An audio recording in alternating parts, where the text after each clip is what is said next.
Perfect. Yes! Woo! Yes!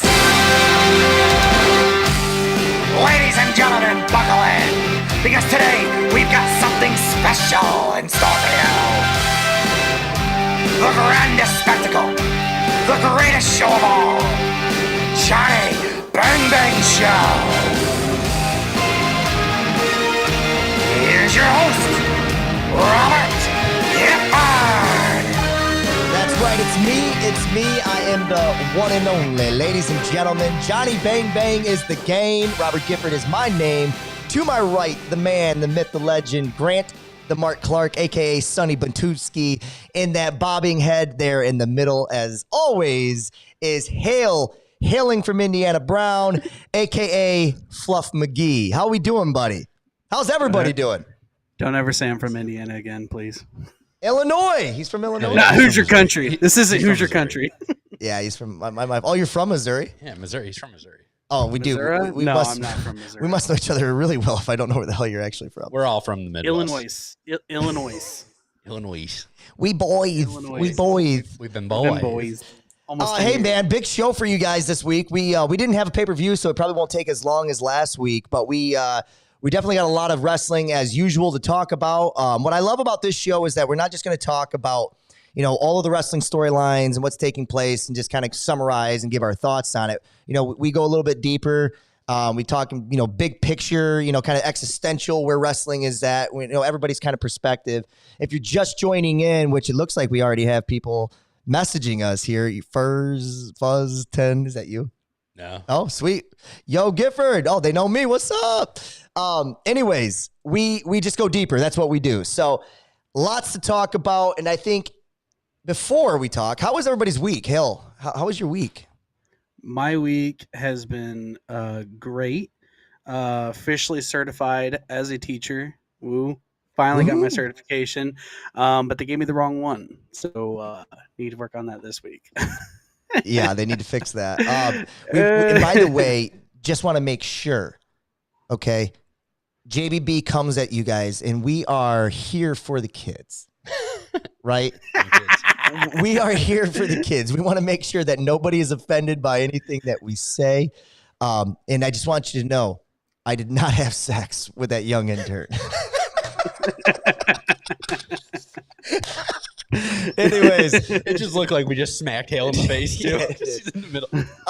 Hale's he's done. we're He's here not to coming back after we're this. here to we're here to respect our young teacher and make sure he comes along for the ride with us. We love you, Hale. Where should we start? Hale, where do you want to go? We got a big week of Bloodline storyline. I think we should start there, boys. What do you think? Well, absolutely. The Tribal Chief on Friday Night SmackDown. There was the what do they call it? The Tribal Court. They called it. He didn't really understand why he would be brought to trial. I loved the package that they showed of him just basically being malicious towards the entire family the entire year. I loved it from the first segment all the way to the final segment. Hale, what did you think? Just the way the story continues to grow, where it's headed. Obviously, we're going to get a Roman versus Jay.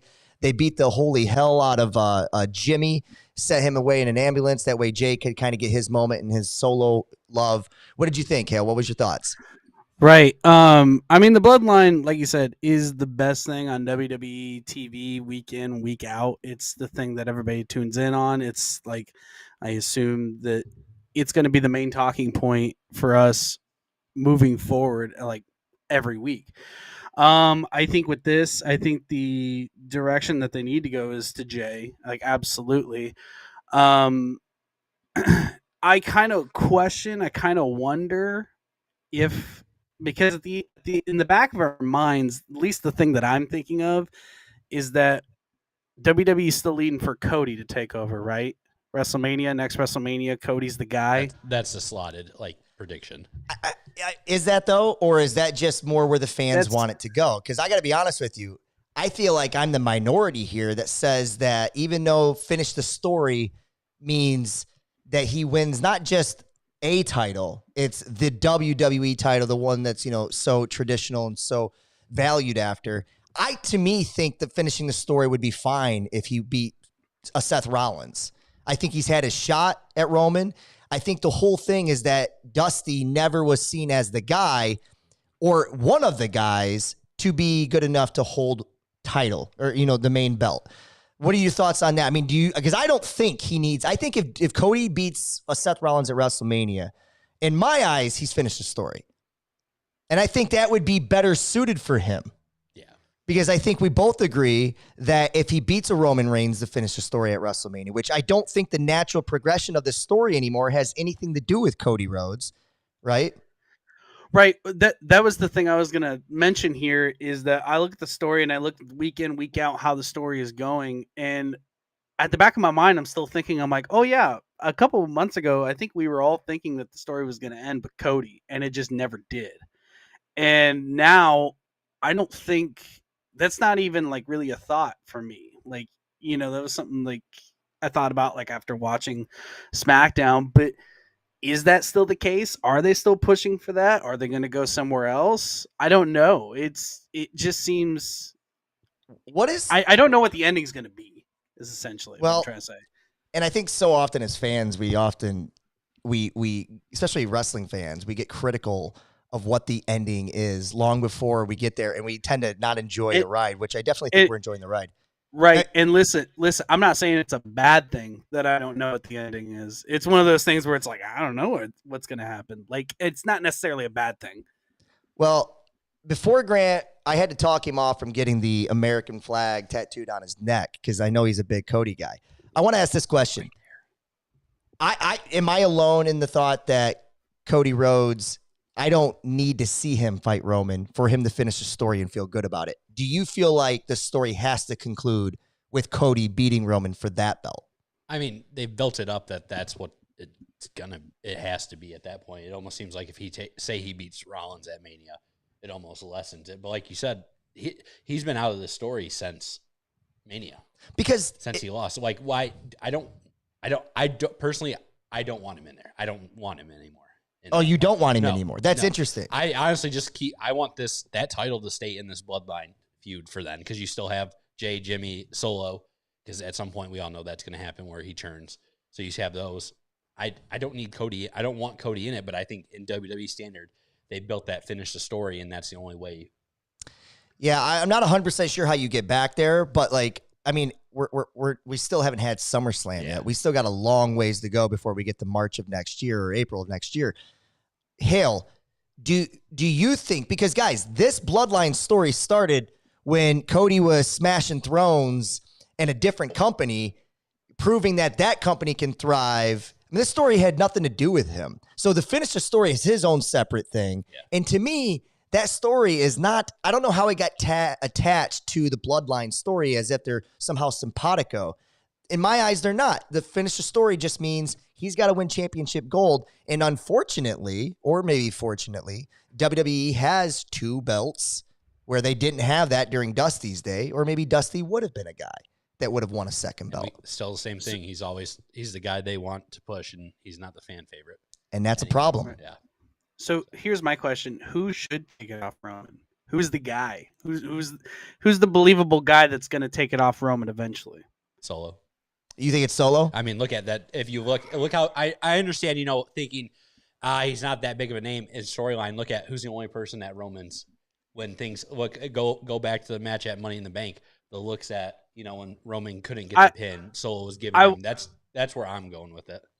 Solo's stock for me went a lot higher with this last pay-per-view. Like, Solo looked awesome in the last pay-per-view that they had. I think that's the first time that I've actually been emotionally attached to Solo, and even on Friday, because they're starting to ramp up your the way you should feel about Solo. Like when he was holding the what do they call that? The lei. Yeah. He was holding that in his hand, and he was kind of torn whether or not, you know what I mean? And to me, Solo has looked physically more dominating with his moveset. I think he's putting his stuff in a little bit better. I think all that stuff matters because, he's still a little green when you just kind of lucky to be coming along for the ride type thing. Well, look at even like Heyman and everything they do backstage. Heyman's terrified of him. Yeah, he is. Where Heyman said, "None of you tell Paul Heyman not to talk," and Solo snatches the mic away from him, and he's terrified. I think that's where they're building. In all honesty. So you think Solo's the guy that takes it off him? I still don't, and I do think it's somebody not attached in the Bloodline family that ends up beating it. So that's probably where Cody comes into play. Now, with that being said, there's just Sam Roberts. You guys ever listen to Sam Roberts? Occasionally. Yeah. So Sam Roberts on his podcast this past week was talking about there being 3 epic phases to this Roman Reigns thing. And the first one was the coronation, the rise, so to speak, right? And then we started the second phase where Sami Zayn became this player, right? And that phase is going to end at SummerSlam with Roman defeating Jay. We just don't know how it's going to get there. Then we're going to come into this third and final phase of this Bloodline storyline, which is Roman being a meaner, nastier version of himself that you think he's mean now. He's going to get there, right? He's going to be even more supervillain than supervillain. Somehow, some way. And I think it's personally going to be because there's going to be new players. Yeah. You know what I mean? Something's going to happen. Well, and you always have the tease at the end, the big carrot hanging with The Rock. What if let me ask you this. Oh, yeah, with The Rock. And I think they ultimately want to get there. Yeah. And I do think The Rock is going to be a part of WrestleMania 40. And I think it's Rock, and I think it's Roman. I don't think they want to run it back, Cody and Roman. This isn't Brock Lesnar. They don't need to lean on that. They're in a better situation now than they were. I don't think WWE wants to bring that back. My fear, I hope it's not like The Rock joins the Rumble and wins the Rumble type thing. I think whoever wins the Rumble should go after Seth. So if Cody wins it again, then maybe that's a Cody-Seth thing. But if Cody wins the Rumble, there's no way he's not choosing Roman, right? Yeah. So there's just so many ways they can go about this. At the end of the day, as far as this segment goes, I love the way they told the story. I love the way Jay was getting his flowers. Saying, Roman, I'm done. I don't want any of this. Giving him the lay, putting the titles on the ground, getting on his knees. You know what visual I wanted to see? I wanted to see the visual of Roman choke. This is kind of sick, but choking Jey Uso with that lay and just that visual of the lay around his neck, but he's not actually wearing it, but it's on him. I thought that was kind of be a cool touch, but I don't know. I think they did a really good job. Yeah, 100%. Yeah. Should we go? Do you want to talk a little bit more, or do you want to go to the next? The only other thing I'll ask is if we were to write this final chapter for Roman in Phase 3 after SummerSlam, and we get to WrestleMania, okay, and I still don't see him losing to The Rock. I don't even think it's fair for The Rock to come in and end this story. Yeah. Do you? It'd be hard. No. To me, I don't even know if I see The Rock coming back. I know that's what WWE wants to do. That's what WWE wants to do to sell tickets and everything like that. I don't know. Unless they're willing to build up with it for a long period of time, I'd almost feel cheated as a fan because I love the dynamic week in, week out. On SmackDown, you're getting the Bloodline. I feel like if you get The Rock and he's not there week in and week out, I almost feel kind of cheated as a fan because that is the dynamic that I love about the Bloodline storyline. What if I was to tell you this then? I'm going to paint you a picture. Whether it be Royal Rumble or what's the one in between, Elimination Chamber? Elimination Chamber, right? That's what they did last year, yeah. Okay, let's just say Royal Rumble. You want a long storyline, whatever. Royal Rumble, Roman Reigns is fighting Solo Sikoa, which I don't think it'd be that. But let's just say, okay? Or some other guy, doesn't matter. Roman comes out and The Rock comes out and causes Roman the belt. Okay? Now you've got the strap off of him. You still get your Roman versus Rock storyline. All the elders are surrounded the ring. All this like a lumberjack match with the elders. But you know what I mean? Somehow they tell this great story, and then there's this decoronation, the next night after Mania of where Roman has been betrayed by Paul Heyman, or maybe they bring in Brock as muscle and whatever. There's ways they can do it. But I think when Roman, if he's to fight Rock at Mania, I don't think it's for the belt. I just don't, because if not, then Roman wins. And then this is the last caveat that I'll say, because I mentioned this to Grant a few weeks ago on the show. Hogan's record is September of 24. Do they want Roman to beat Hogan's record? And if they do, then Roman has to stretch it out to the Survivor Series of 2024, and that changes everything. Yeah, I could see that happening. It would not shock me in the slightest if the next WrestleMania Roman wins. That's almost kind of why I agree with you. I don't want to see Cody in that, because I feel like if Cody loses to Roman back-to-back years at WrestleMania, it'll just deflate any like momentum that he has like moving forward. And Yeah, I wouldn't I'm with mind seeing Roman. I wouldn't mind seeing Roman have this title reign. It sometimes I like look back and I forget like how Roman even got the belt in the first place. I realize he beat Bray Wyatt, which Yeah. that's crazy Wasn't because Bray that seems and like it's Braun? been Bray and forever. Braun it, yeah. And Yeah, it was it a seems week like- later. He came back at SummerSlam and then won the next week. Yeah. Right. Now, And a that- lot of crazy things, a lot of speculation, a lot of places we can go with it. Let's. To the next match, big card. I think we should just go to. You want to stay on Friday Night SmackDown then? We Okay. could just knock it out. Let's pretty just do quickly. it, yeah. All right. Austin Theory has a United States title match against Sheamus. He retains. Good match. Pretty deadly. Comes in, interferes. Biggest thing. he got new theme. He got new theme music, didn't he? Yeah. Yeah, he did. Did I see but the that? Austin biggest- Theory got new theme music. Biggest thing. Austin Theory's title reign is now over 220 days. Are you I realized impressed? that too. I was like, man, he's had that forever. Yeah. Are you impressed? Do you care?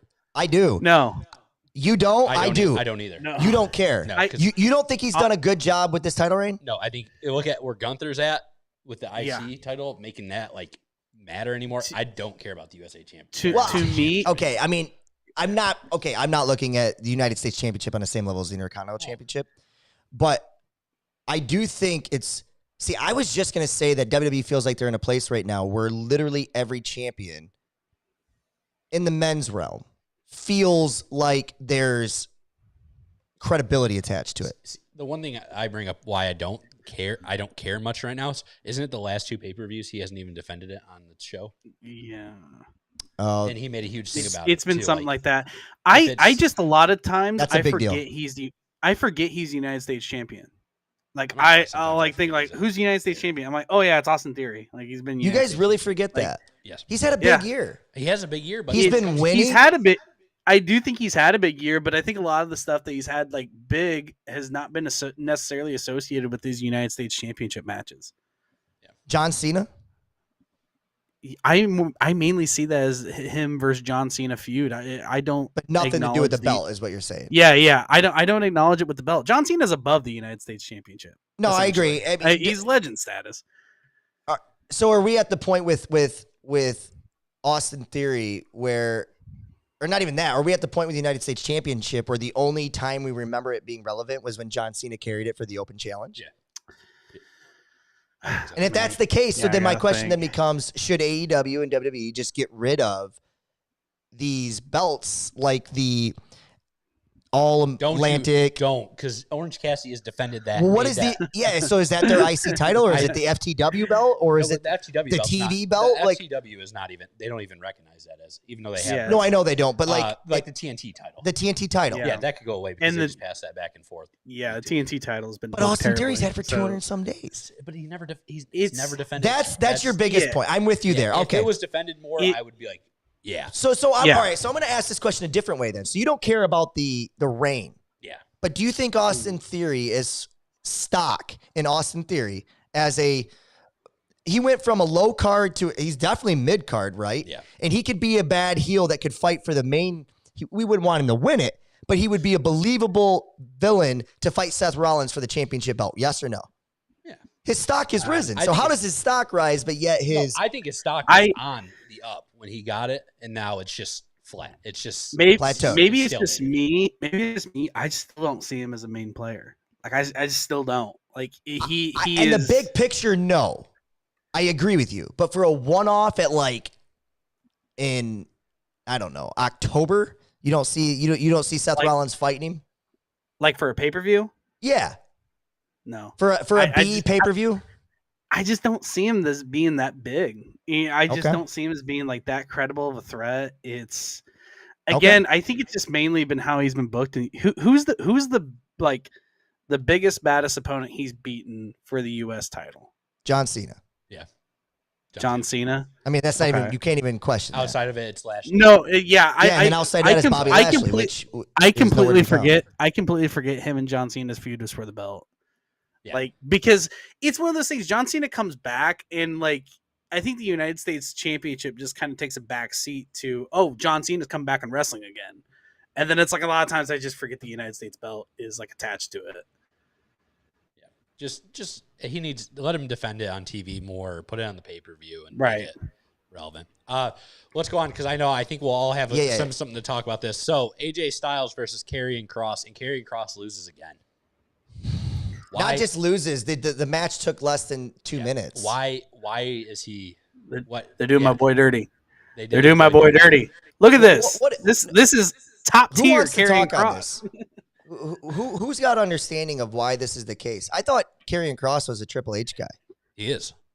So They brought him back specific, and they gave him it's- everything back. They gave him the entrance, the girl, everything. not only was he his, this is why I said they're shitting on him. AJ Styles came out. Then they went to commercial break. They came back from commercial break. Karrion Kross was in the ring already, standing in the corner with his music ending. Mm-hmm. What's the best part of Karrion Kross right now if you don't really know who he is? Let him. It's go. the- His entrance. Yeah, exactly. It's his entrance. So, like, they should be, I don't understand. And then he gets beat in 2 minutes. just that. It's guy, the he thing I should've want to been- say. Sorry, about Triple H's booking is that Triple H, like, WWE's been better that Triple H has been there. Absolutely 100%. The thing that makes me mad is when I hear people say that guys that are getting a rough time over AEW should just go to WWE because they're going to be treated so much better. Not necessarily, because you got guys like Karrion Kross who's losing week in, week out in these matches. Gargano, when's the last time he's been on TV? He hasn't. It's a while. I know he's trying to do something with Ciampa right now when Ciampa comes back, but who's They're necessarily going to put him saying together they're as a gonna- tag team. See, now, Yeah. I feel the way I feel about Gargano is the way you feel about Austin Theory. Yeah. I That's I how they don't booked see him as a main event player. I see him I at don't the same either. level as Austin Theory. Yeah. You know- I don't see Gargano as a main event either because the way Grant, they you're going booked to sit him. quiet there. Yeah. Yeah, Grant's like he's like that Arthur meme where he's like just like squeezing his fist. Arthur Fist just. Yeah, like that. All right, I'm going to give instead of NXT 60 seconds, I'm going to give Grant the platform right now for the next 60 seconds to defend and make your case for why Johnny Gargano should be a main event on the big roster or on the main roster. Like what are the qualities? I'll give you his in-ring ability. I just want to know from there, what do you see? Just exactly what we almost had with Sami Zayn. He is the typical on NXT. He was the underdog, smaller guy. Always, always a great match, and we'll talk about his match with Almas later. Like he is a perfect underdog character, babyface.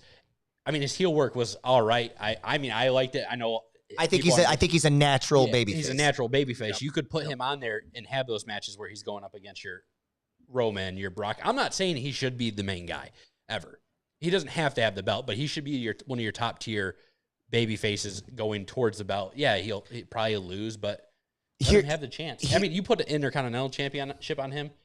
He could be a guy if he took it. He could put on a fantastic match with Gunther, takes it off of him, maybe gets a win and continues it, just putting on great matches, and builds. And then he's your future. He's up there, your future. And see, it's so funny. Okay, so I agree with you on everything you're saying except for a few things. I think if the Intercontinental Championship gets put on him, it goes down and loses its stock. But that's just because of how Gunther is. Okay, so that's not necessarily a detriment to Gargano. So I'm still with you.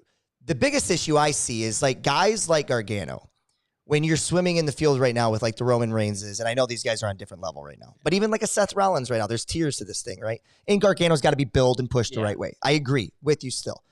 The issue is I think he's always going to be, where you look at him in NXT, those guys were, and we're going to talk about this, but that black and gold brand, you could have one-off matches and just put on a clinic because that's what that thing was designed to be. That's what AEW, and it's interesting, I would argue AEW is pushing more sports entertainment these days than they are pro wrestling. But with Danny Garcia, dude, with the dance, you could argue this, Mr. Pro Wrestling. When AEW first started, they were going to be touted as the pro wrestling show, and there's better suited there because that's what the audience is for. I think his biggest success will be if he gets into some type of deep storyline, because someone like Daniel Bryan he's an anomaly instead of the standard. You know what I mean? So just in WWE because of the way they have their big guys. But I'm with you. I get it. All right. All right, we my move heart's on. broken, so we'll go next. Io Sky tries to cash in and doesn't work. What do you guys think of that? Are we going to have a triple threat match at SummerSlam? Does it look like Bianca Belair, Asuka, and Charlotte Flair? You guys for that? I'm fine with it. And then Io Sky cannot, because I think Io Sky will come out and I think she wins at SummerSlam. Okay. I think she cashes in. Makes it a 4-way. I think something's going to happen. I don't know how, because let's run through the list real quick. Would you like to see Bianca get her belt back? I'm not ready. I think she needs to be more of a heel right now. Yeah, let her have the time to. Hale? Yeah. I could see her being more of a heel. I just like Asuka as champion. I mean, she's one of those people that's like believable, like in that position. And maybe that's just me, but it's just I'm a big Asuka fan. So I like Asuka. They just haven't done anything with her since she's won the belt that makes me care more for her. I just think if Io wins, because there's no way in hell they're putting it back on Charlotte, right? No. Right? WWE would do that though. WWE will do it. She's the safe, she's the safe pick. We're like, oh, we don't know what we're doing here. That's true. They did. Let's just go ahead and put it back on Charlotte. Belt. So. You're right. She's got to own that belt. She hasn't won that one yet. My whole point is I think Io Sky wins, and then you have this great. Now you care about Asuka getting it back, and whether she ever does or not. But they can have this great feud, and I think Asuka and Io Sky would put on a fucking. Sorry, kids. They put out a banger. Okay, so then the last thing I want to go.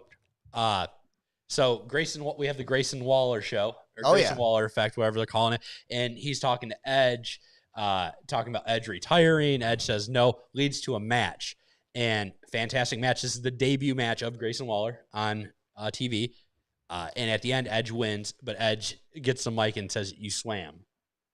So you ready for hot take central right here? Big hot take. You're gonna say something.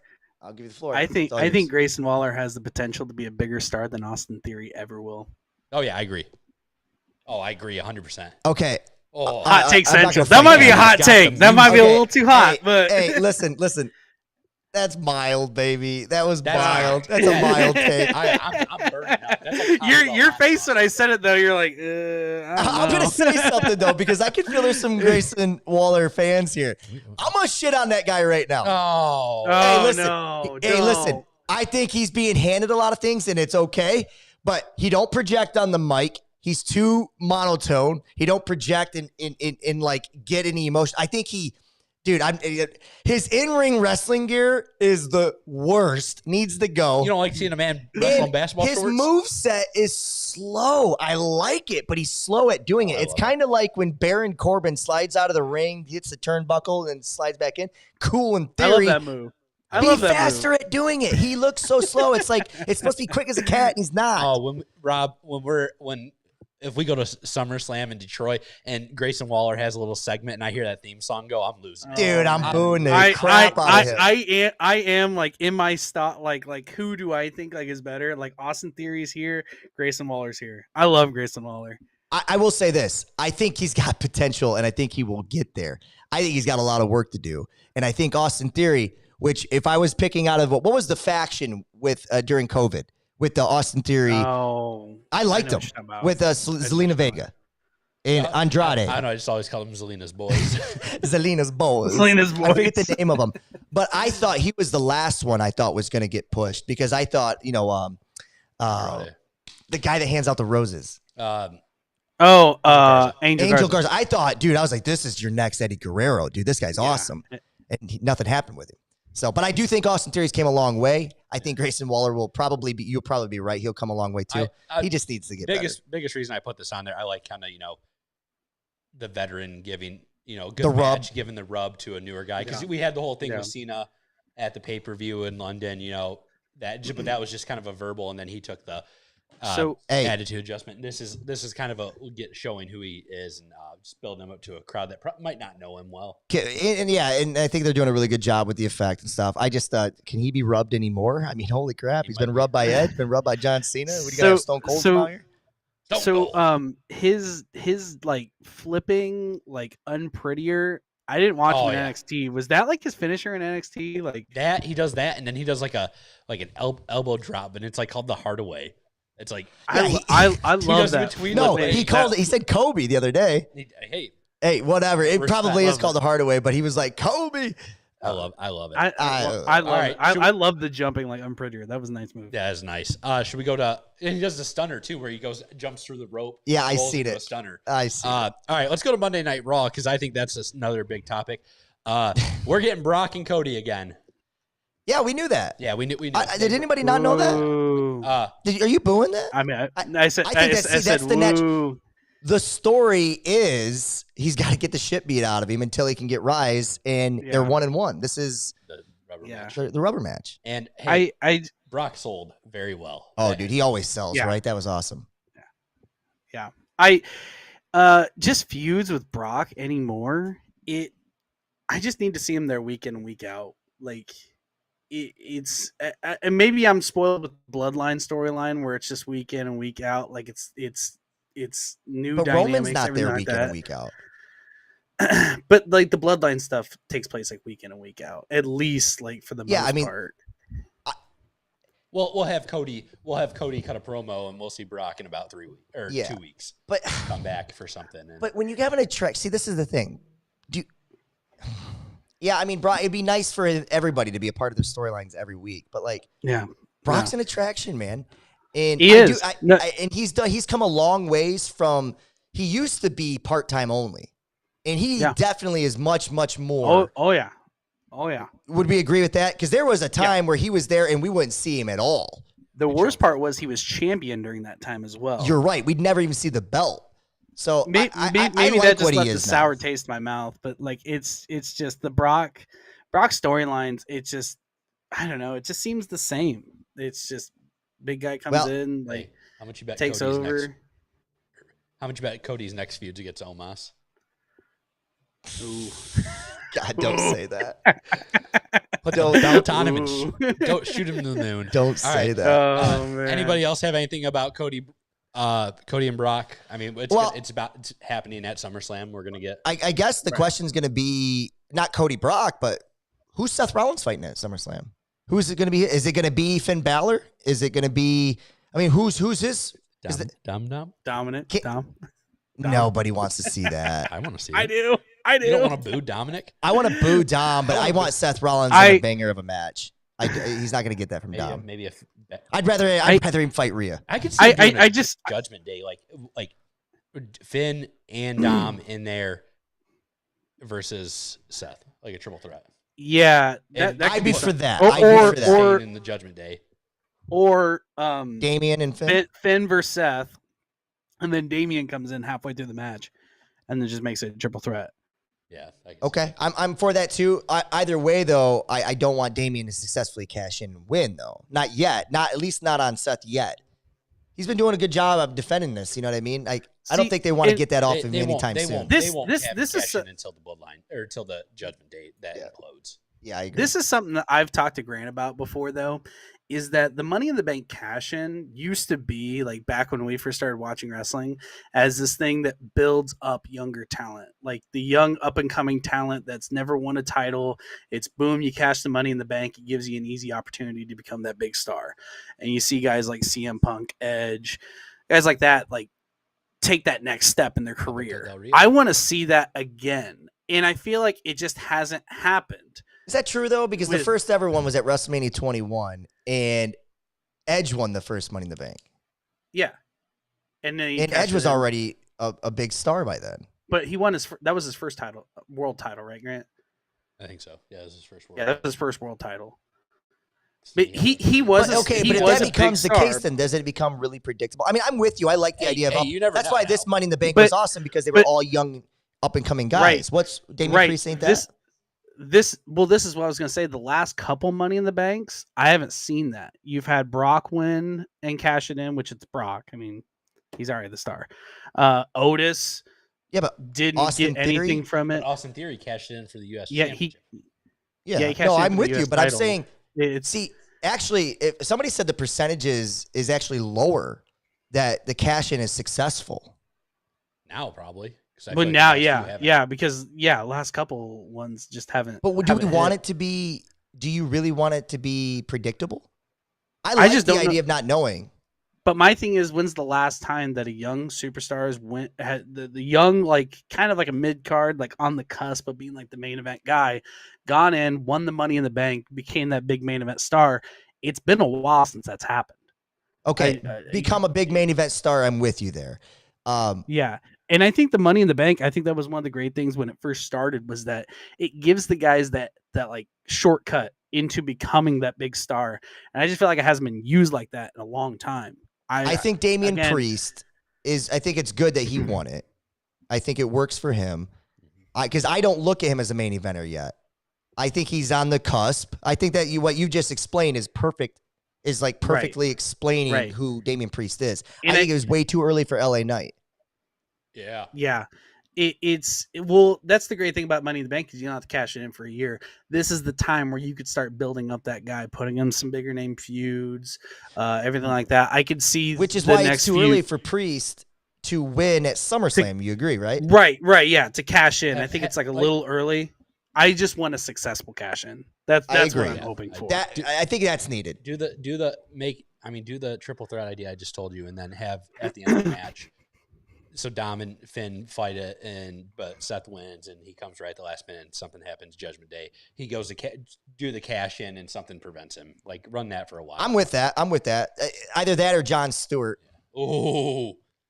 All right, next one. So we get Ronda Rousey and confronts Baszler about her betrayal, and she gets smoked, dude. That looked like Ospreay and Omega. Yeah, knee. So that's another match we're getting, and there's rumors that Ronda's done soon, like permanently done soon. She's after she finishes, like it could be after SummerSlam. So maybe she'll have her put her career on the line if she's permanently done. Here's what I would say. I was so into this move after Money in the Bank, and then they opened their mouth. Neither one of them are good on the mic. I'm telling you, Shayna Baszler should have a manager. Ronda should have a manager. Ronda doesn't get it. I love Ronda Rousey. I think I would have loved, for a minute there, I was hoping for Brock Lesnar, Ronda Rousey, and Paul Heyman, and them just be Paul Heyman guys. Oh, that would be awesome. You know what I mean? And they would just be these forces. You know what I mean? But that didn't happen. Ronda needed somebody. Yeah, she needs a manager. She sucks on the mic, and she doesn't even seem to want to get better. But I think she's a more than good in-ring wrestler. With that, usually sticks her stuff in. It's stiff. But like, she came out, Shayna opened her mouth. I hated the reason Shayna was saying. Shayna was tripping over her words.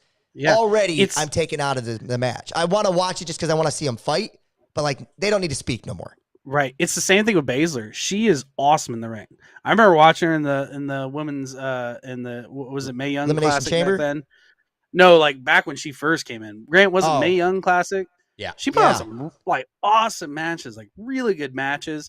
Like, she is an awesome performer in the ring. And then it's just when I remember, like, whenever she does her vignettes before, like when she was in NXT, it's just like she doesn't really, she's not a talker. It's just not it. So I agree with you. I think it's for both of them. Yeah, I agree with that too. Yep. All right, so quickly, Rhea beats Natalya in a Night of Champions rematch. That's really it. The only thing I would ask you guys I want to ask you one question. Is Natalya, okay, do you believe she is a top 10 women's wrestler of all time? Hale loves Natalya. I think all the female wrestlers love her. I think there's a place for her as a coach, as a mentor. I do not believe, and maybe because the history is not as long, maybe I am thinking maybe she could be on the end there, but I still don't think so. I'd put Sunny in front of her. She never has. She ever won? Have she ever won a women's title? Yes. Yeah, she won. Has she? Once too. Yes. Okay. They did that when they did that whole run with her dad and all that. I'd put her at 10. Oh, okay. All right. If she's in it, she's right at 10. I'd say. Is she better than? Who was the? Is she better than Mickie James? No. I agree. Now I'm gonna start rattling off women that are probably better than Mickey James. So Charlotte, are we just doing Bailey, based off WWE? Becky. No. I mean, well, no, It's just all women's time. wrestling. Okay, But let's just say WWE. Let's just narrow it Yeah, down to 'cause WWE I because I was don't gonna know if say, she's you're better saying- than WWE. if you're saying Mickey James, Yeah, Mickey James' career outside WWE is fantastic. I think Natalia is a great in-ring performer, but she has never emotionally made me feel anything because she's corny, right? I feel like she's the safe worker. She's like the Dolph Ziggler She's a good hand. of the women's division. Right. Like, And I don't want to crap on her, but yeah. she got so much praise this week because they had a good match, and they did, and she deserves all the love in the world. I mean, I'm a fan of hers, but at the same time, it's like I'm not that big of a fan where I'm like, holy crap, let's pump the brakes. She's not better. I can name Bianca's already a better than she ever was. And I could name Becky James, Bianca, Lita. I'll put Paige in front of her, and Paige hasn't done much lately. Well, Saraya, she's AEW. Yeah. So Paige has made a bigger impact in the business than she did. Yeah. I put Britt Baker in front of her. I'm starting to agree with you now more and more. So thanks, Rob. Thanks. Yeah. I just was curious what you guys thought. We can move on from that. All right. Passing for Raw. So Seth and Dom have a match which ends in a DQ because Damian Priest is about to cash in, but Finn Balor is the one who interrupts it. So we're getting kind of a flipsy doozy. Distension in the Judgment Day. Hale, I'm going to ask you this question. I think the biggest story of this whole thing right now is are you happy with the Judgment Day? The end, maybe not even the end, or maybe just the end of Finn being in the Judgment Day. Do you think Finn should get out and somebody else should come in, or you think this is the right call? Because I actually thought Judgment Day was starting to get some momentum, and now it seems like they're going away with it. This hurts for me to say because I love Finn Balor. Like, I love his New Japan stuff. Like, I love his NXT stuff. Great wrestler. I am just done with Finn Balor in WWE. Like, interesting. He's played his course. Like, I don't see him being a factor in WWE anymore. Maybe he fights for mid-card titles and stuff like that, and that's maybe the extent of it. I don't see him as a main player anymore. I don't see him as a main eventer anymore. I know he just main evented the last pay-per-view, but I think it's just very evident that WWE just doesn't see him as that main player anymore. He was given this opportunity to be in charge of the Judgment Day, this big faction, and had ample opportunity to become the hottest thing in not only WWE, but wrestling, because Dom had momentum, Rhea had momentum, Damian Priest had momentum, all these guys had momentum. The one thing that you look at in that group is say, what's the weakest link? It's their leader. It's Finn Balor, and it hurts for me to say, because I love Finn Balor, but I look at it and it's just, maybe the WWE just isn't for him. And he's not a main player in WWE. He's always a guy that I think can compete for mid-card titles, but it's just, I don't see, he was given that chance as a leader of the group, and I just don't think he's really lived up to potential. Ship him on down to AEW. Let's make a trade. Get one New guy Japan. from New AEW Japan. that should be doing more. That could be. Let's make a trade right now. Finn Balor for who? Who would be doing better? I think you're right. Finn Balor would be doing better in AEW right now. Would be putting on some banger matches and getting that opportunity. Who would be thriving in? I got one in WWE from AEW. I got one. Go ahead. And it's been in news that WWE wants him. Trade Finn Balor and Hook. Oh, for Hook. Yeah. WWE wants Hook. WWE wants Hook. I was thinking like a Wardlow, but you okay? I was gonna say Miro. Oh yeah, I would love to have Miro back. Oh, dude, I think Miro Finn Balor. Miro under the Triple H regime. You got yourself a deal. Miro, I think, is back. I think Miro would be great. Dude, yeah. Hook, really? WWE wants him bad. What are they seeing? They do want Hook. I think he's because he's handsome and he's cold-hearted. Is he a good wrestler? Is like, yeah, he does. I think Hook's good. He's like what, 20 something? He's young 20s. It's no, like I'm not. He's still training. I'm a Hook fan. Yeah. I think he just does the real good stoic, like quiet. Like he's got. I hate to say it because it sounds so cliche, but he's got the look. It's like he has the look of somebody that can be. He's got the whole thing kind of similar to Cody. I mean, he doesn't have the background of being in WWE, but his father, Taz was in WWE, didn't really do anything. You could send him in there and be like, oh, yeah, he wants to make the family name proud. So. Okay. All right. So let's go on to now the other shows for AEW, we got Oh, yeah. Dynamite, and I got one thing to say. Rampage, is it correct? Rampage just had their 100th episode? Yes, Rampage had their 100th episode on Friday, so congratulations. So Collision, Rampage, and Dynamite. But I want to start with Dynamite because it had my favorite team ever now. The team of Daddy Magic and Butcher. We're talking about Magic Meat. Magic Meat. What a Magic name. Meat. That is Top beautiful. 10 names of all time. Top 10 tag team names of all If time. you watch that promo backstage, it's so awkward because you're like, what? But I will say this. AEW, Matt Menard. they just say, you know what? Somebody pitches something to Khan, and he just says, screw it. I like it. Let's do it. Like, and I'll give it to him. Like, he'll take more chances on anything, man. All right. Yeah. So just big highlights of the match. So the blind tag team tournament has started. So we had Orange Cassidy and Darby Allin defeating Keith Lee and Swerve Strickland to advance. And then the awesome pairing with a fantastic entrance, Adam Cole and MJF. Awesome. Advance. They beat Magic Meat, sadly. But did you guys, the best part about that entrance is literally when they go in the ring, it's exactly what Roderick Strong did too, where he'd get on the ground. Yeah. It literally, He's like, he's trying to become the new, around too. And then after go ahead, Dale. Okay, here's my question for you guys, and this is with the whole blind tag team thing that's going on right now. How do you guys feel about it? What's your opinion on it? Because I have an opinion. I was thinking about it this week. I just wanted to see what you guys thought. I like the idea of it. I think it's being executed as far as like storylines with other teams. I think it's falling short of what it could be. Yep. But because I think you could get a lot of different areas here. Like I'll tell you what I would have done. Truth be told, I would have put Punk in this tournament with somebody else and got him out of the Owen Hart one. Even though I did love the Samoa Joe fight in the storyline they just told. But I think it would have been cool. You could have got Punk and another guy versus Adam Cole and MJF in the final. You could have got a story there, right? I just think they're failing. It feels like this whole thing was thrown together just for MJF and Adam Cole. Yep, I agree too. And it frustrates me a little bit because it's like there are so many new feuds that you could build off this. Like there are so many different routes you can take off this.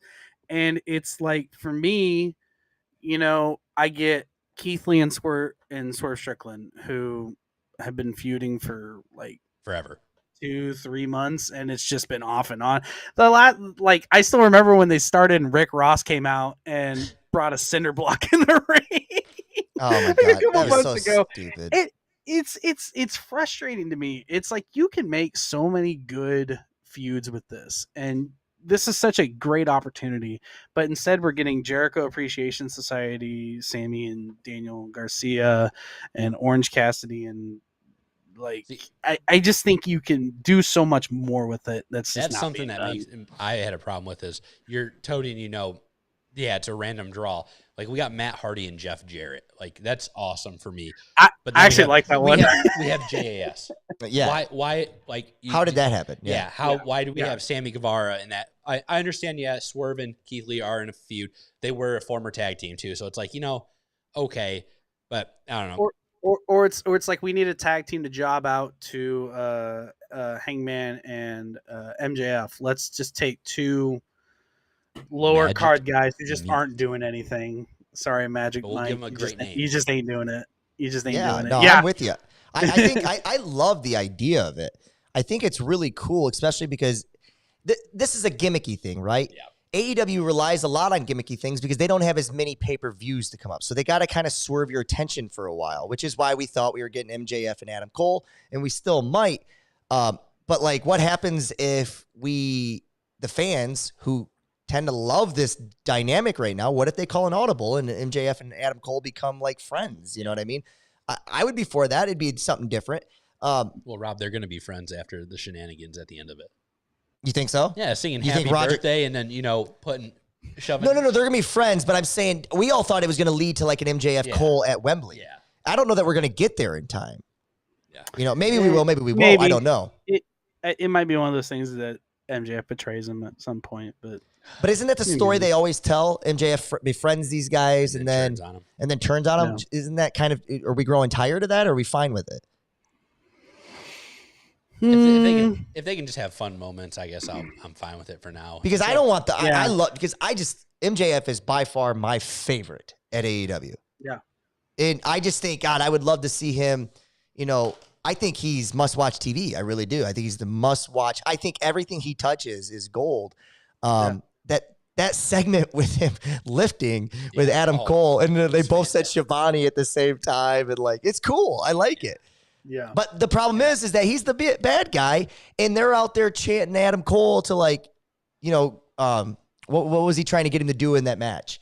A double clothesline. A double clothesline. Yeah, they're basically trying to get Adam Cole to lighten up. And I'm excited to see where it goes. It's going to be, and he's the heel. We're going to get a couple more weeks of funny things like that, and then I'm okay with it. Yeah. All right. Next thing. So, Rob, this is because you're WWE man, and I don't think you've ever seen an independent wrestling show in your life. Oh my God! I'm just joking. Do you know who Nick Wayne is? I do not. So Nick Wayne has been signed with AEW since he was 16, but due to something, he can't wrestle until he turned 18. He is now 18. Oh, wait a minute. Yeah. So this is Darby Allin's push. Yeah. I know who Nick Wayne is. Okay. Yeah. Okay. So yeah. the wrestling, his dad the wrestling died. prodigy. So Nick Wayne is huge on the independent scene. Great wrestler. He Great looks wrestler. like. Yeah. I mean, we don't know about on the mic yet, really, because most independent promotions don't do a lot. Yeah.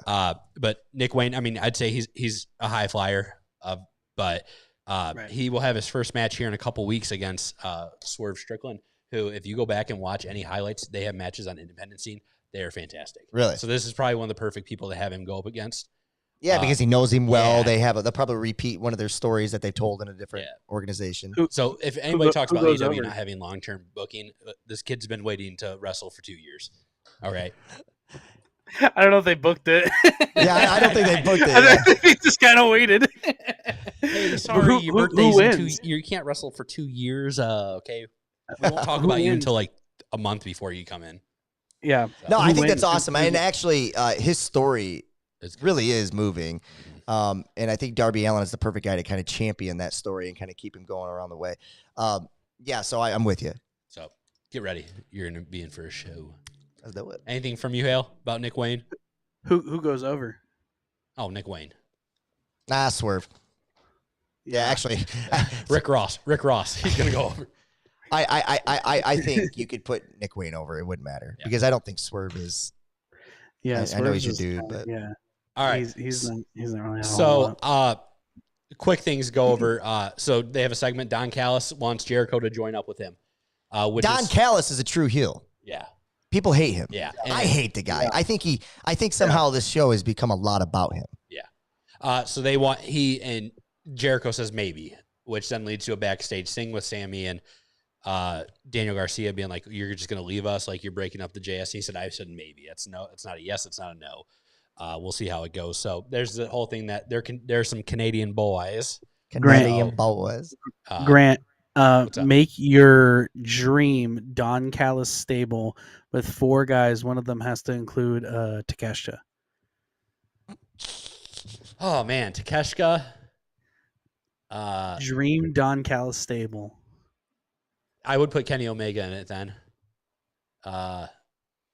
Give me a big man to Gunther in it. Actually, Walter. Oh, we're going out of the company. All right. Yeah, we're going out of the company. You said dream, dude. Okay, and, keep going. The 4 most forbidden of doors. And then I think give it's me, AEW. I'd say Will Ospreay. Just give me him in that too. I actually like Don Callis. Dude, you threw it on me. I have no idea. Would your faction would they dress similar? Because that's my bare minimum. I'm doing everything just to make you mad. They're not dressing similar. Bare minimum. I know you want to move on. I just want to show our viewers. Yeah, Rob the sent us a picture a couple nights ago. Not very happy.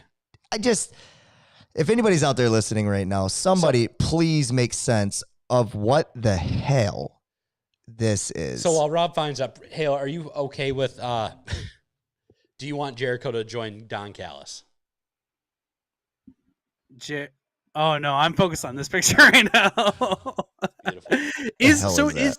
Is Jacob Fatu? Is he in I don't know. AEW? They haven't announced. Oh, shocker! They didn't announce. He just shows up out there with him, and nobody knows why. But that's a member of. Well, That's like a perfect guy for the Bloodline right there. Well, yeah, Oh, that's it what I is, was, actually. That's what I was saying for Grant. Was that I honestly think AEW saw the route that the Bloodline was going to. They're like, we got to pick And up this. Sign him. it would not shock me if they would be- signed Jacob Fatu. Oh, just to Samoan ruin the Werewolf, you're storyline. signed. Hey, Yeah, great just to ruin the defense. storyline. Yep. Dude, they're gonna hire anybody that has any like any bloodline- person in the Samoan lineage, just sign bloodline, like we'll bring in the AEW. Sean Maluda, come on down. them. Come on down. All right, when is Wembley Stadium paper? When is All In? August something. It's August something, and we're already starting July. So my question is if Jericho does this storyline with Don Callis, how do we get back to Sting Jericho? Because I thought that's what was going to Well, happen. Don Callis probably doesn't like Sting. Come on. I don't want Callis anywhere near that Jericho storyline with Sting. Did the Sting Jericho storyline hit its conclusion though? Yeah, they never. Last week, Yeah, they never. Yeah, do you count that? it just fizzled out. I think so. That is depressing. It ended with a match. And Sting almost killed himself. Yeah. And Was Sting that a, almost that was that a yeah. singles match? No, it was Yeah. This So tag- you got to end with a tag. singles match. I don't know. I don't think Sting will ever have a singles match again. Just how old he is and stuff like that. I don't. Give him a cinematic one and just Maybe. There you go. 75,000 people have bought tickets to All In now. Yeah, You Rob, gotta. Yeah. Remember when you said it would only do like 50? Yeah. Hey, Yeah, You can't chop you know. Yeah, we could chop that. hey, I Grant, thought do you- 50. I thought 50 was a really good number for them to do, and now they're at Yeah. 75. You thought they were only gonna do 60. Yeah. I thought they Grant, were do you remember the weird. last cinematic match AEW had? Oh, the The Hardy the compound Hardy one? compound. Oh, I forgot about that one. No, the one before it. Do you remember the one before it? Was that the one with Darby and Sting? No. Which one? Oh, I forgot they had Hill, one. Hill, do you remember? I is remember the they question. did No, one with no. East Brian Cage. Not They at did one all. with Team FT or Team Taz. Yeah. And it was really bad. The cinematic one I was thinking of was Britt Baker versus Big Swole Oh, in the dentist, and the dentist chair. office match. Nah, That dude, the was a best one's match. still Brothers A just going, huh? On top of the truck. I completely forgot about all the cinematic matches the AEW's had. I thought they've only had like 2. All right. So we'll see if a couple weeks we'll find out if he's going to join Don Callis. Quick, they had a women's Owen Hart match. Ruby Soho finally beats Britt Baker because of a lot of interference. So that leads to Ruby Soho versus Sky Blue this week sometime. Anybody want to talk about it? Or are we good? I do not have any notes Okay. on that. I don't. no. All right. Other thing. This is the last thing, and we can talk about it. We don't have to talk about it too much. What is going on with the Blackpool Combat Club, the Elite, and now the Dark Order? Just chaos. Which leads into, we'll go right into Rampage. Dark Order takes on the Elite. So Hangman and the Bucks versus Silver, Reynolds, and Evil Uno. And the Dark Order goes back to being heelish to win with a low blow. And they end up beating the Elite, which also the Blackpool Combat Club interferes in that. And Kenny Omega returns. Just a bunch of cluster. Why do we need to bring... I know Hangman has his roots with Dark Order. Do we really need to Does bring he this in? really? Well, Mr. Brody Lee wanted to recruit him. I will say one of the greatest entrances in AEW's history was the cowboy yeah. entrance with the- so I will say yes. I will defend him on that one. That entrance is all. Dark Order is retribution that just somehow managed to keep staying on TV. I don't. because they didn't destroy the ring and stuff. Dark Order makes no damn sense to me at all. Elite continuing that storyline because you got Blood and Guts Yes. coming up. Like that all And- makes sense to me. Blackpool Combat Club, that all makes sense to me. I So don't we understand this at all. We have also technically because of injuries, Brian Danielson will not be at the show or won't be part of the Blood and Guts. So they have a member got an that has to opening. be revealed, That- and so does the Elite. Yep. There's rumor now it's going to be Kota Ibushi. Yep. The Golden Lovers are going to come back. So it's going to be if he's in that, it's going to be fantastic. He's probably going to jump off the top of it. well, who's Yeah, the that'd other be kind of cool to see actually. Who's the other guy they're missing? Or for the Blackpool Combat Club? Who's their guy? Because it's going to be Takeshka and then BCC, but you got to take the one member out. So who are we getting? That's what I'm saying. Like who's for Blackpool Combat Club? I saw people say it should be Punk, but that wouldn't make any sense. 'cause John it's- Silver. John Silver. Bring him. Meat Men. Evil Uno. Oh God, Evil Uno. So, all right. Eddie Kingston. You could always No, have- because he'd be on team with Claudio, and he don't like Claudio. But I'm saying their He story don't could be like like Claudio. they could figure that out. He's written out. He's doing G1. He can't Yeah. be there. He just won a Yeah, title. yeah, and he's doing the G1, Yeah, so he'll he be can't gone be for a there. while. All All right, we'll continue. Blind tag tournament results. JAS wins because that's a blind tag team. And also the great team of Big Bill and Brian Cage. Oh, advances. everybody loves Big That- Bill and Brian that's Cage. that's a blind tag team. I like that one. I agree because they Big should guy. be. That could lead to a real tag team afterwards. That's a Yeah. big man. and Big so Bill's yeah, not doing anything, and I think he should. Those continue, and then we go to Collision. So we have two Owen Hart Men's Championship. Ricky Starks beats Will Hobbs or Powerhouse Hobbs. Powerhouse Hobbs is no longer a member of QTV. And They didn't say that. he they he left the spine busted possibility. Aaron Solo. They left the spot. It's Aaron Solo. Yeah, I think and QT forgets he's like aligned with Aaron Solo. Yeah.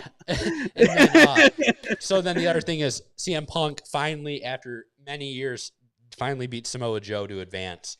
And the best way to beat Samoa Joe, you don't beat Samoa Joe, you survive Samoa You survived Joe. him. Yeah. Dude, I love thought that. the match. I actually genuinely watched this entire That was match. good. Yeah. It was really good It was because good. Samoa Joe is one of those guys that like his mic skills. Like he would be. I would genuinely, if I worked for the company and I was green, like if I'm Nick Wayne and I see Samoa Joe, I'm running. I would be intimidated. That man would like terrify me because I believe everything he says. And I think Punk, I would have loved to seen them have a bigger feud about Yeah, this. Maybe You know what I couple mean? promos. And Well- maybe it could. Like Samoa Joe could cost them the Owen Hart tournament later. The issue is that I just don't think they're in any big hurry for Punk to lose anything right now. Here's my. Well, I was just question. going to ask, do you think this ultimately leads to Punk winning this Owen Hart tournament? Because where are they at with him? Well, it's him I- versus Ricky for it. Yeah, for the Yeah. final. So, like, do you think he wins? Yeah, I think he beats Ricky Starks unless you're going to get interference from. Samoa Joe. That's where I would do. I would go Yeah. back. I'd go Samoa right back Joe. to it. But Good. that was the thing I wanted. I would have, and I know this is because of the tournament and everything like that, but I feel like CM Punk Samoa Joe was better fit for pay per view, or it was better Yeah. fit for just a big show that you lead, like Wembley, or a big show that you lead into for weeks and weeks and weeks. We only got 1 week preparation for it, but this is a match that I don't know if you know their feud in ROH. But Yeah. like, Oh, yeah. Some people would say I would be one of those people. That was the best feud in ROH. That was the best feud in Ring of Honor. Not only was it a feud, but it was touted that they didn't really like each other in real life. Wasn't that the case? yeah, I don't know about that part, It was more, but they didn't care for each other, but they had the respect. Right. Okay. right. Yeah, we're But- the best. But it was one of the things for me. It was like to see it just on a random show of Collision that we only really got 1 week preparation for. Almost felt like a slap in the face to Ring of Honor, because that Well- was their premiere. That was their premiere like rivalry feud. This was their Stone Cold Rock. But, Like but that they to be honest, I agree with you because I still think I would still run this. Like I think they did it, and then you could have Starks win. Excuse me, you could have Starks win and Samoa Joe lose or Punk lose because Samoa Joe interferes, and you could build to a pay per view, right? My thing Right. is that to go back to your Ring of Honor question, outside of purchasing the company and giving it hope in life, I don't really know that Tony Khan has had a vision for ROH outside No, of I don't like think so either. Tony Khan needs to make another big announcement. You know what I mean? That's Man, I love him. that's the issue. So I don't think that he has a big long-term vision for it. Where at the time it felt like he might. So No. It's just upsetting to me to see that like that was a big deal. You know, that was a big deal in wrestling when it was going on, and then to see it as CM Punk's now having his next match against Samoa Joe, and we only have a week preparation. It's not even on pay-per-view. And don't get me wrong, like it was a great match. They gave him enough time. They gave him a lot of time to work their stuff in. But you know, I would have just liked to see it in a pay-per-view, or I would like to see a huge build up for it. well, Not maybe bigger we than still the- might. Who knows? We'll Yeah. have to hope for the best there on that one. But I thought the matches were strong. I thought Ricky's match was great. So I Yeah. thought Collision, in my opinion, Collision was better than Dynamite this week. Well, Yeah. So Well, we Uh, didn't two- we didn't even talk about the tag match. Yeah, hey, we got another thing. Scorpio Sky returns, so welcome back. Glad he's back. We're excited to see where they go with him. Now we get to the tag, and I took a little offense because Hale over here sends in our group chat that he thinks Juice is tired. And Juice He ain't looked tired. Juice got the pin. He Man. looked tired. Juice looked so tired. good he can do it with 6. Yeah, he can do a 6 hours. But so Bullet Club Gold without, I was kind of sad. I wish my boys, the Guns, were going to be out there a little bit more. But Bullet Club Gold beats FTR, and that sets up a 2 out of 3 falls for the tag titles. This was a fantastic match. I'm loving it. I am hyped for their 2 out of 3 falls match because I will say this match that they just had was probably the best TV match AEW's had all year. I'm trying to think of like some other options here, but like TV match. This is the FTR and Bullet Club Gold. Like that match was awesome.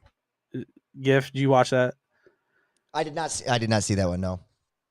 I would go back and watch it. That match was awesome. Like that match was like 10 out of 10 for me. It was very good. Very good. So that's going to be exciting. See if they can capture the new tag team or if FTR is going to continue rolling with it. So that's really the big topics for the week. I think Johnny Bang Bang's got something he wants to do. Yeah, I just want to. I think we're at a point right now where there's a lot of guys in wrestling.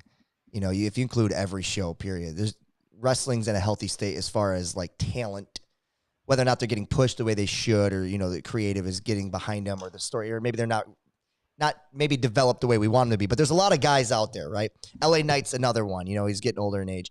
I wanted to play a game called Who Am I? Okay, and I wanted to show some love for this Who Am I, because I think he kind of gets pushed under the or gets kind of under the radar a little bit. Okay, I'm going to preface this with saying that I think he gets he's appropriately rated. I think he's been appropriately loved in his career. It just seems now we kind of are like taking him for granted a little bit, and he could do more, in my opinion. So let's play the game. It's top dollar. And clue number 1 is not top dollar. Who is it? You know what? We need some like theme music. Give me. Actually, I think I got one. Nope. That's a bird tweeting. Nope.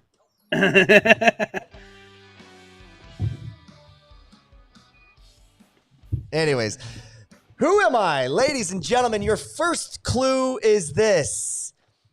I started wrestling in 1989. Still an active wrestler. That's the biggest clue you're going to get. Do you guys want me to continue, or would you like to take a guess now? He's a current wrestler. An active current wrestler, started wrestling in 1989. And this is the biggest reason for why I'm like, we need to kind of talk about this man and give him some love. Can I ask a follow-up question? Sure. What brand? Is he a brand? Is he AEW Raw? Or would I give up too much? I mean, it gives up, but You don't have to answer it. Yeah. no, that's fine. I can. No, it's okay. I don't want to give up. Maybe we should add where you get one. Keep Hale, keep let's her take a going. guess. Hale, do you have a guess? 1989. Active wrestler has touched now five, right? 80s, 90s, 1000s, 10s, 20s. I got one. I got a guess. You got a guess? Yeah. I got ahead, one. go Grant, first, you Hale. Grant, you go first. Oh, Be thank a you, gentleman. sweetheart. You Dustin go Rhodes. first. Dustin Rhodes. I was gonna guess Jeff Jarrett. It is not Dustin Rhodes, but that is a Oh, good guess. It is not Dustin Rhodes, but Jeff Jarrett. it is not Jeff Jarrett. Darn it! It is not Jeff Jarrett. But Ain't I great? But you know what, though? I think we're going to start getting there, because the way this is working out is there ain't a lot of guys that's still active been wrestling since 1989. Can I do one more guess before we go to the next question? I think we should go to the next Okay, question. go ahead. Or the next clue, so to speak. I mainly have spent my career as a tag team wrestler. Majority of my career has been spent as a tag team wrestler. Okay, I got a guess. I got one. Hale, you go first this time. No, I'm being gentleman. Go. Are we talking about Daddy A-word? Daddy A-word. Are we talking about Billy Gunn? Oh, No, that one wasn't it. It is Billy Gunn. Woo! It is Billy Gunn. I think, dude, I just, he's roided out of his mind, right? But he's in great physical shape. His in-ring ability is not what it used to be. He does all the hits and stuff. But guys, he's been wrestling since 1989. I was watching him and I was like, how long has this guy been around? That's 5 decades he's been in this ring. Yep. And he's never been pushed as a top guy, but but when you're never a top guy and yet you're still kind of around, think about the guys that are still around that have been wrestling that long. Chris Jericho, he's been a top guy. Sting, he's been a top guy. Outside of maybe Dustin Rhodes, who I would think at one time in the 90s as Goldust was a top guy, maybe never in the big picture of like the WWE title, but he got up to the Intercontinental realm a little bit. Hey, he had a match with Piper at Mania. He had a highlighted. So I would say Dustin Rhodes has even had an elevated career more than Billy Gunn. Billy Gunn has been around since '89, and he's still on TV wrestling. What's your thoughts on Billy Gunn? Every time he comes on TV, I love it. Just the fact he is perfect with the Acclaim. I love it. I mean, I thought he did a good job. The whole angle with his sons in the Guns, yep. And then the Acclaimed, I thought that was fantastic. Like I said, I love when I see him on TV and when Bowen screams "Scissor me, Daddy," A-word.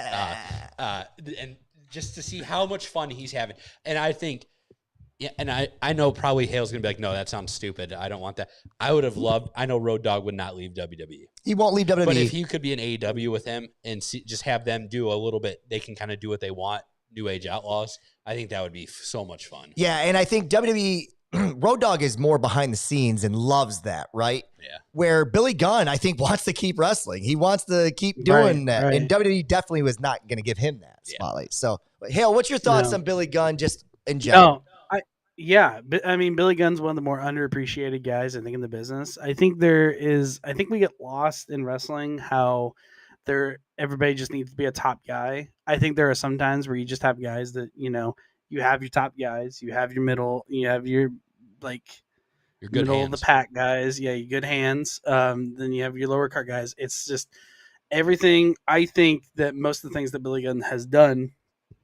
especially with New Age Outlaws, all that stuff, he's done a decent job.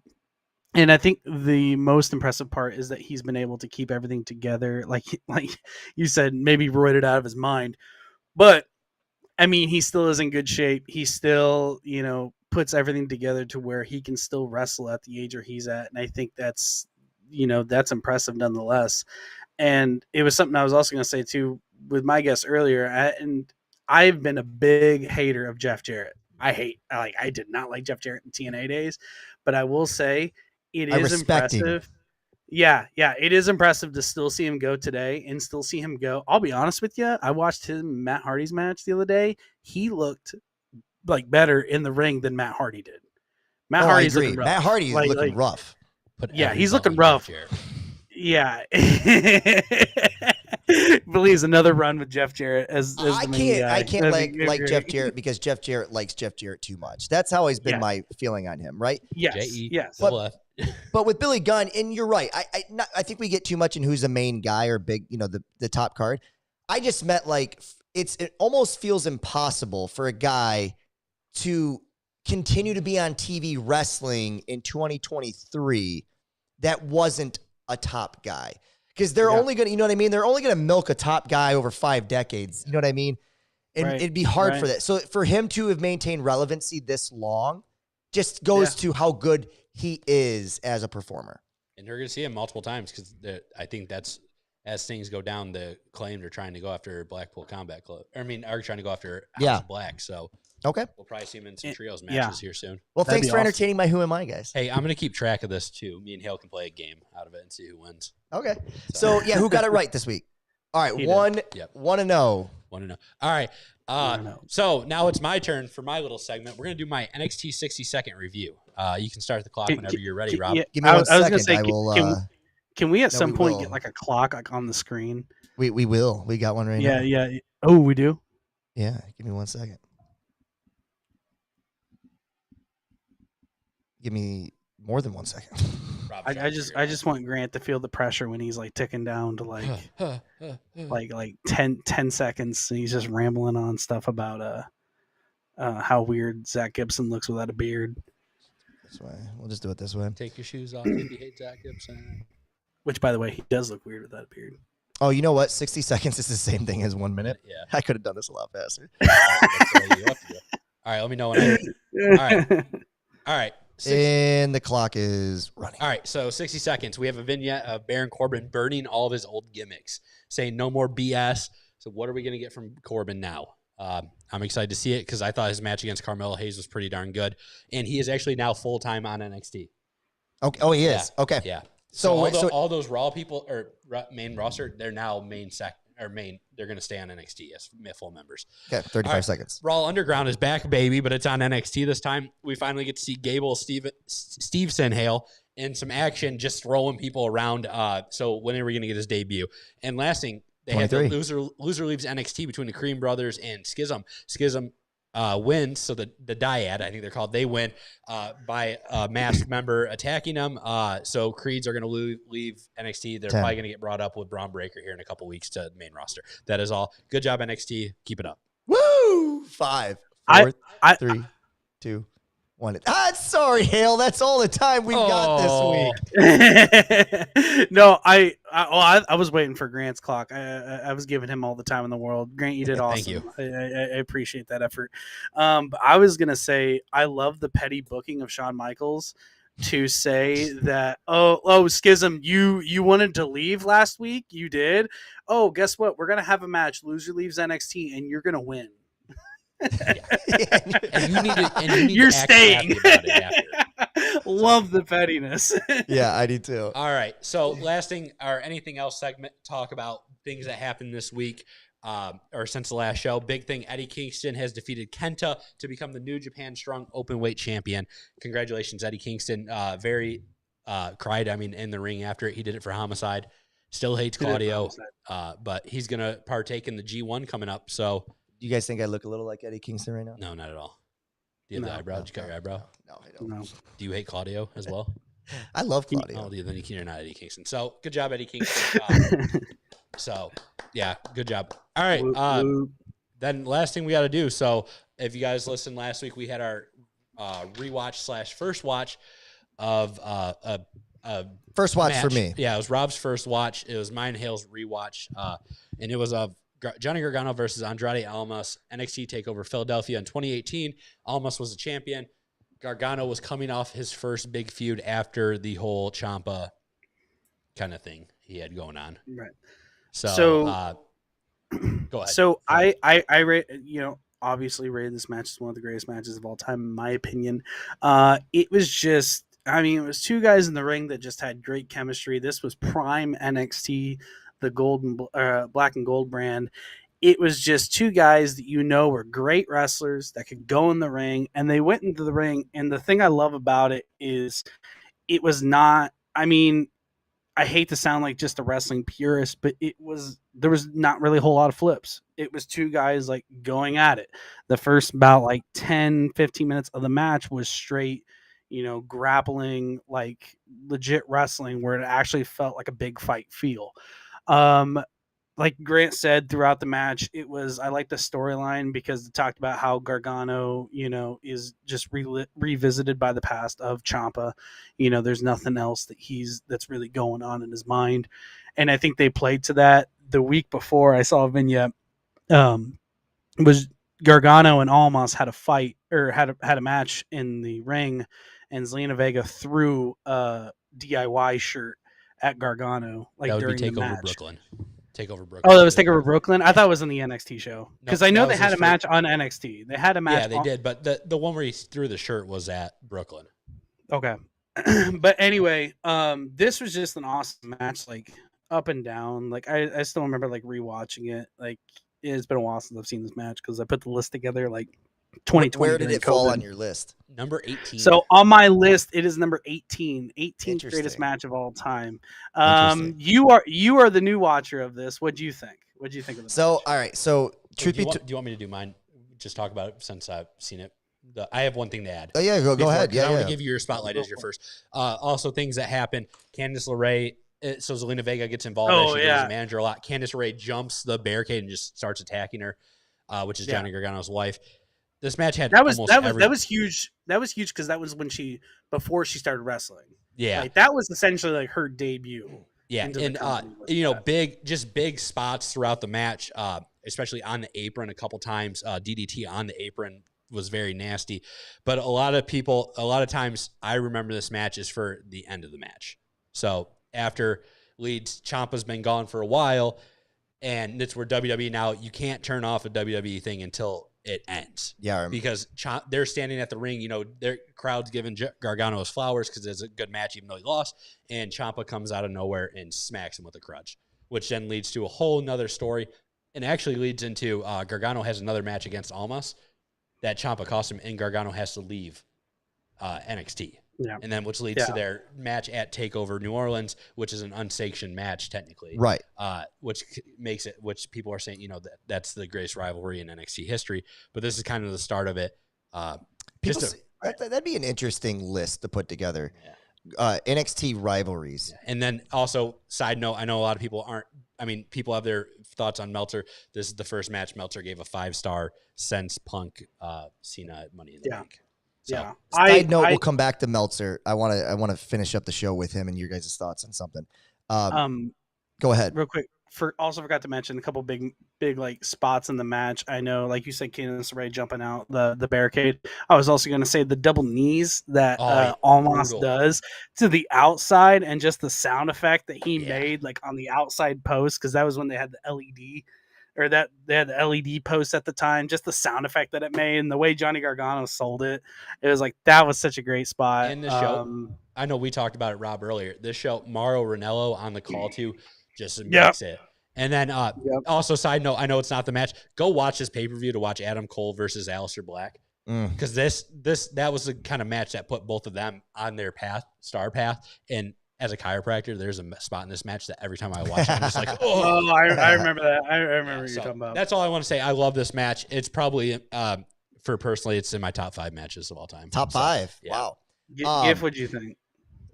My takeaways was this, because I got to be honest with you. I was watching it while Grant got here, because I thought I was going to be able to get it done and then Grant would show up, but he was already 30+ minute match. He was already in the driveway. So I didn't get a chance to really soak it in the way I wanted it to. But here's the things that jump out to me. I got to be honest with you about something. I don't think I fully understood. All right, I'm going to say something. You guys just kind of cling on, put your seatbelts in, and cling on for the ride, because it might not make a lot of sense at first. But I'm gonna, just bear with me. I'll get you there. Donald Trump in 2016, I didn't understand it at the time. After he won a year later, I kind of got why he won. Okay, I get it. There was a part of this country that felt betrayed, yada, yada. I get it, okay? That's as far as I'm going to go with Trump on this podcast. Now, with that being said, I didn't understand why AEW really became a thing until this rewatch, okay? It hit me today while I was watching this. I remember NXT Black and Gold being awesome, right? For you guys. I just remember all the time the marks, so to speak, the indie pro wrestling fans loving NXT and all the stories they were telling there, because they were doing more than just wrestling. They were telling stories there. My whole thing about this is that I didn't get why AEW existed until I watched it today. And what I mean by that is this. AEW should have never existed in the first place if NXT Black and Gold isn't given the proper. If NXT Black and Gold is acknowledged for what it is, as this unbelievable alternative programming for people who just love pro wrestling, right? Mm-hmm. I'm traditional. I prefer storyline 10 times, because to me, these matches become forgettable because they don't have the storyline attached to it. You can have these flips and these spots, and they all become redundant after a while because you've done them so many times. But when you attach a story to it, then it changes. I do think NXT was better at storytelling than AEW is. Now, with that being said, because they kind of went away and brought up some of the main guys to the roster and didn't utilize them the right way, because there's the mainstream guy, which is me, and there's more of me than there are you guys, right?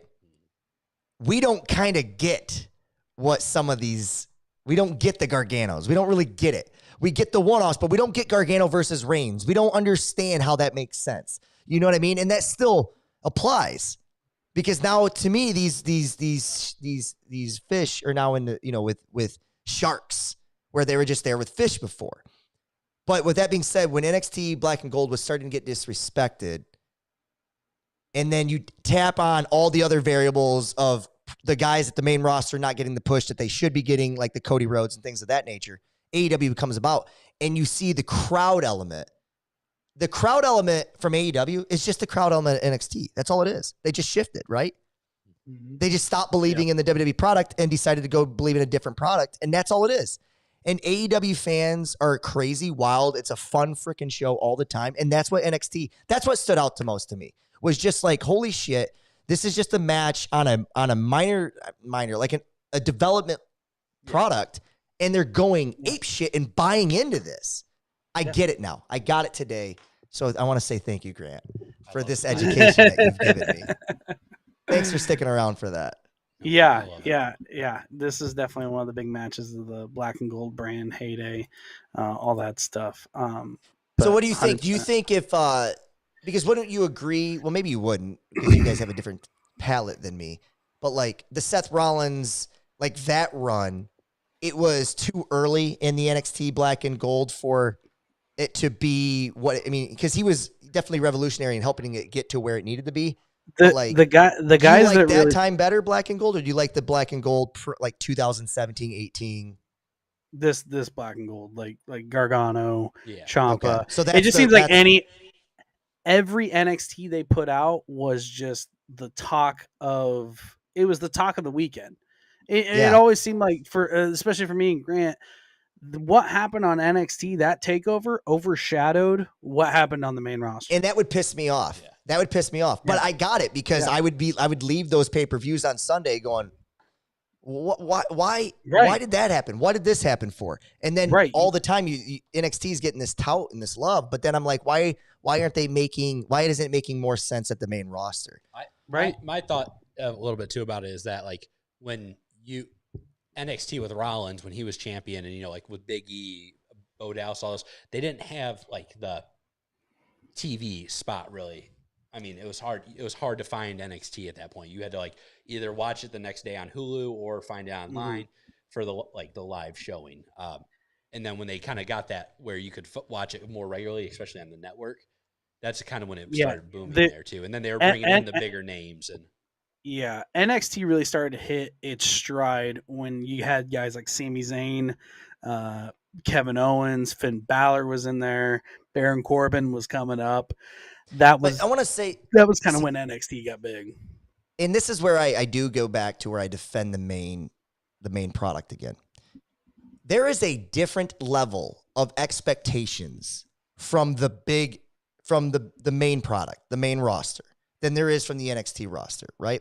It's a developmental program. Basically, you're playing with house money. If they surprise you, or if they entertain you, or if they go above that and they start doing these great 2-3 years of just awesome 5, 6, 7 guys that can't miss, right? There's a different level there. Now these guys come up to the main card, and it's like, how are they supposed to, even if they had the same creative guy, and now they do, you know what I mean? Mm-hmm. Can they sink or swim in this different product? There's just a different expectation. And now there's a different expectation put on a Johnny Gargano, on a Tommaso Ciampa. I think here's the big question here is that, during that time where this is the NXT system was just pumping out these matches. It didn't matter if it was like we talked about, you had Aleister Black, Adam Cole, at this time, it was like almost anybody that was put in the main event picture was having an awesome match. You got Bobby Roode, Drew McIntyre, you have, even Velveteen Dream at this time. All these guys were having big top matches. Huh? He was good, man. He was good. He had great matches. Awful person. Very good wrestler. Yeah, terrible person, but he's having great matches at the time. But I guess my question is, after this match, and I think a lot of people that have seen this match would rank it as one of the best matches of all time, especially if you're a big fan of the NXT generation. Is this match a culmination of the two wrestlers in it, or is it a culmination of the NXT product? Because I think we can all agree, after this point in Gargano and in Almas's career, I know Gargano had the stuff with Ciampa, but after that stuff with Ciampa, it started to go downhill. Almas, after this match, started to go downhill. And now both of those guys are almost doing a little bit of stuff for AEW, but nothing even close. That's funny. We got an ad, a Deluxe Crunch ad on our thing. My wife sent me what she wanted from Taco Bell for dinner, and our podcast is in the top corner. So this is to add on to what you just said there. I almost think it's unfair, and I'll tell you why. I when I look at the product, then I think I spent too much time defending the main product that I kind of grew this hatred towards that. Towards the NXT product at the time, because I loved it being this kind of like minor league development system, but I was like, I would never listen to how these guys, when given the chance of the main product, are going to be like the main stars, because it just didn't make sense to me, and it still don't to a certain area. But with that being said, when I looked at it like, okay, you can have these one-off matches, or you can have these great stories there, because we're looking at it as these guys are trying to get to the main card. So like there's so much heart and soul and like college football level to it. You know what I mean? We're like, we're buying in because we know that it's pure. It's pure. They're all trying to fight to steal the weekend. And it's not really about who the NXT champion is. It's really about who can just come out there and put on the best show possible. You know what I mean? Yeah. It gets a little more corporate when you get up to the big show. And I wish it didn't. It feels a little more like NXT Black and Gold right now with every story, because Money in the Bank, every match had a story attached to it, right? Yeah. I just think that like people like Gargano, he's not put in a situation right now, and you can blame creative to a certain extent, but there also are fans like me that just don't buy in because we don't find it to be believable, right? I would buy into more Gargano if they did more with him and Candice LeRae. I think the story is to put those two together. I wish WWE had a mixed tag team division. Oh, I know. I wish that was a thing, because imagine they would be the faces in the top of that division, just like Enzo Amore was the top of the cruiserweight division when that was around. I remember how fun the mix match challenge was. I love that. That's like the when blind they did eliminator that, challenge. It's gimmicky. They quit doing it. Bring it back. I just remember because like Alexa Braun Bliss and Braun Strowman. I remember them. Yeah. They stand out to that me. Gave Braun Strowman like a personality. Actually, people were Great point. Allowed him to be different. Great point. All right, Hale. Hey, I'm sorry. One last thing. I just want to get you, because we were talking about the ratings and stuff. About Dave Meltzer. This was brought out on Van Fleet's show. Has only given WWE 9 5-star matches in his career, where New Japan Pro Wrestling has 84. Will Ospreay has 25 by himself. Yeah, Will Ospreay has 25. This is why I cannot get on board with Dave Meltzer. I'm just saying. That's where I'm at. I'm not a Dave fan. I also watched that one, and I loved him trying to defend not giving Undertaker HBK Shawn at WrestleMania 25. Like, how do you not give that 5 stars? It was just predictable. What do you mean? Hey, Hale, it was can we get your face in frame? There you go. Hey, oh, whoops, my bad. It's all right. Hey, I don't care. The Young Bucks finisher is named after him, and it's a cool move. So, Meltzer driver. All right. I just didn't know if you guys seen that. All right, Hale. It's your pick this week. What are we? What are we watching? So I got here. I thought I illuminates his face from the screen. Oh, sorry. I was looking at my like. You're good. You were playing Fallout 4. Don't lie. Huh? Yeah. I've actually just been secretly. So just, while like, you're deciding and picking, I just want to, for the people that are listening, we do a rewatch first watch, and this week it's Hale's turn to tell us what we're going to be watching. Got a little homework. So what are we watching? Giff, I wanted to help you out. Give you something a little bit more main rostery, something that you can defend a little bit more over the black and gold here. So a lot of these, So a lot of these would be rewatches for me. So I am excited for you guys to introduce me to some of that stuff. So just in the future, know that I'd be okay with first watches. Yeah, I got Seth Rollins and Dean Ambrose Oh, which versus the Bar at No Oh, the Mercy. Bar. Okay. Versus the Bar. I think that is one of the most underrated tag team matches in WWE history. I think it was a really good tag team match, especially in the era where WWE really wasn't a whole lot going on. I think it was 2017. I think. Would it have been? Let's see. The Bar broke up. God, were they around in 2017?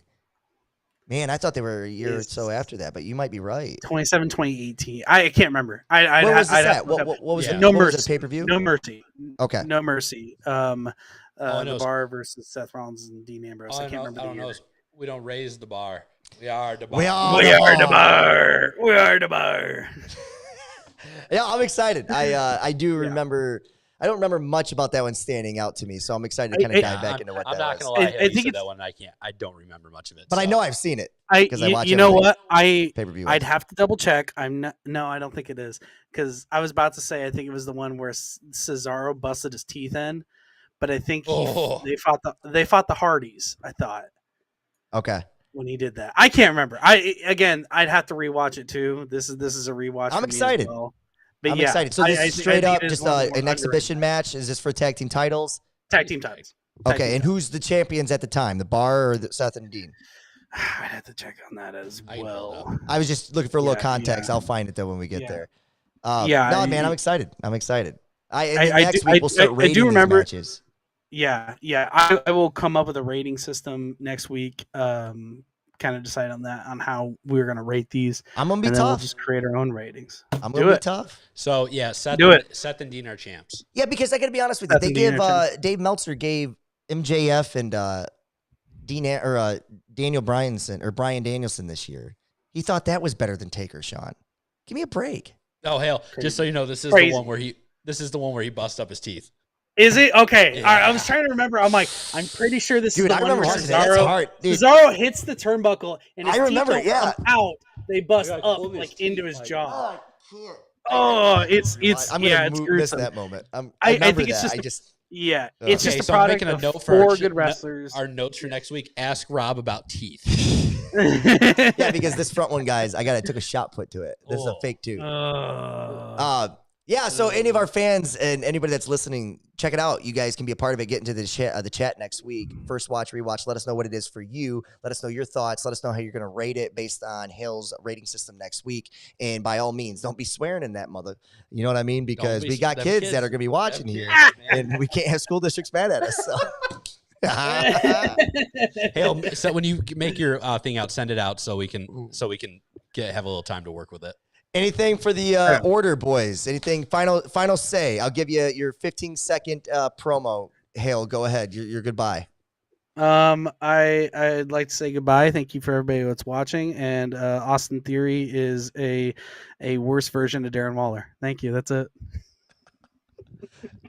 Darn. Wow. It's your turn. What we got, buddy? Thank you guys for listening. I love all of you, and I want you to know the Guns have the best entrance in wrestling right now. They were shooting water and stuff. I love it. Yeah, go Juice. Get your 8 hours of sleep. Yeah, get your 8 hours. He might need to get 10 to your make 8 up hours. for Might need the 2 that he missed. I just Get want to your say, guys, I love the chemistry that we have. I think whether we ever get a build here or not, You know why, Rob? it's Because we've been boys. boys, baby. Been I just think it's a lot of boys. fun. I enjoy doing this with you guys. And just to reiterate, I have no idea. That picture, I'll post it on Instagram. No idea what AEW does at times because none of those guys are wearing anything. They're beautiful. Yet It's they're a beautiful. faction. So it makes no sense. Check us out. Spotify, Apple. We have our last week's episode up. This week will be up there as well. YouTube, you can find us, although we're not really getting much on YouTube. But Twitch, we got our biggest episode besides because I'm kids, man. It's them kids. because of WrestleMania Watch Party. We had our biggest episode last week with 35 people watching. So we're going to continue to grow the show. If you guys are checking us out at all, call in next week. Hale, Fluff McGee, Sonny Batunsky, Grant, Johnny Bang Bang, Bobby. Way that goes. See ya.